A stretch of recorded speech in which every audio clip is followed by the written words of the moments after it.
આજે 10 એપ્રિલ એટલે કે વર્લ્ડ હોમિયોપેથી ડે, જેની ઉજવણીના ભાગરૂપે રાજકોટમાં આજે હોમિયોપેથીના વિદ્યાર્થીઓ દ્વારા જનજાગૃતિ અર્થે એક રેલીનું આયોજન કરવામાં આવ્યું હતું। રાજકોટના હૃદયસમા રેસકોર્સ રિંગ રોડ પર નીકળેલા રેલીમાં જોડાયેલા વિદ્યાર્થીઓએ બેનર્સ અને પ્લેકાર્ડ્સ લઈને હોમિયોપેથીના ફાયદા અંગે સમજ આપી હતી। નિષ્ણાતોના મતે હોમિયોપેથી દવાઓ અનેક ગંભીર અને લાંબા ગાળાના રોગોમાં રામબાણ ઇલાજ સાબિત થઈ રહી છે।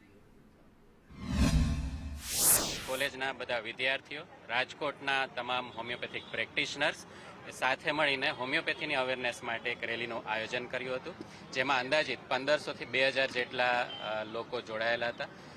ઉદ્દેશ્ય મુખ્ય એક જ છે કે દિવસે ને દિવસે જે હોમિયોપેથી છે એના વિશે લોકોને ખ્યાલ પડે, એકદમ નિર્દોષ અને આડઅસર વગરની સારવાર વિશે લોકો અવગત થાય અને પોતાની બીમારીઓથી એ મુક્તિ પામી શકે। વર્લ્ડ હોમિયોપેથી ડે નિમિત્તે નેશનલ કમિશન ફોર હોમિયોપેથીની સૂચના અનુસાર હોમિયોપેથી વીકનું આયોજન કરવામાં આવ્યું છે। 1 થી 7 તારીખ સુધીમાં કરવામાં આવ્યું હતું। આજે વોક ફોર હોમિયોપેથી પૂરા ભારતમાં દરેક શહેરોમાં આવી વોક ફોર હોમિયોપેથી રેલી ચાલે છે। સાથે મેગા હોમિયોપેથી કેમ્પ કરવા પણ જઈ રહ્યા છીએ।